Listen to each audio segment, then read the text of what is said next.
अब समय हो गया है श्रीमद् भगवद गीता के अध्याय 1 से 41वें श्लोक का। तो चलिए प्रारंभ करते हैं। हरे कृष्णा राधे राधे। शंकरो नरकाय कुलङ्घानां कुलस्य च पतन्ति पितरो हयेषां लुप्तपिण्डोदक क्रियाः।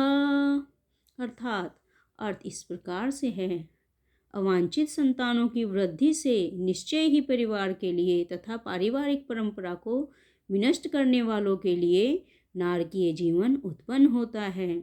ऐसे पतित कुलों के पुरखे गिर जाते हैं क्योंकि उन्हें जल तथा पिंड दान देने की क्रियाएं समाप्त हो जाती हैं। तो ये क्या है? ये है अर्थ। अब हम इसका तात्पर्य समझते हैं। तात्पर्य इस प्रकार से है। सकाम कर्म के विधि विधानों के अनुसार कुल के पितरों को समय समय पर जल तथा पिंडदान दिया जाना चाहिए। यह दान विष्णु पूजा द्वारा किया जाता है क्योंकि विष्णु को अर्पित भोजन के उच्छिष्ट भाग के खाने से सारे पाप कर्मों से उद्धार हो जाता है।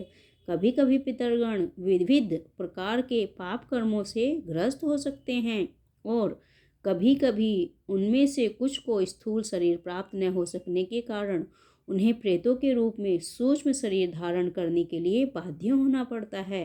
अतः जब वंशजों द्वारा पितरों को बचा प्रसाद अर्पित किया जाता है तो उनका प्रेत योनि या अन्य प्रकार के दुखमय जीवन से उद्धार होता है। पितरों को इस तरह की सहायता पहुंचाना कुल परंपरा है। जो लोग भक्ति का जीवन यापन नहीं करते उन्हें यह अनुष्ठान करने होते हैं।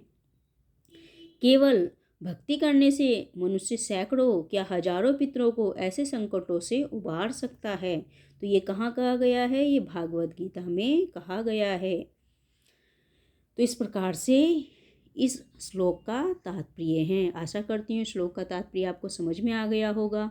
तो इस श्लोक से हमें क्या शिक्षा प्राप्त हुई कि हमें सदैव अपने पितरों का समय समय पर तर्पण करना आवश्यक है, क्योंकि यदि हमारे पितर प्रसन्न रहेंगे और उनकी आत्मा को शांति रहेगी तभी हम भी शांत रह पाएंगे।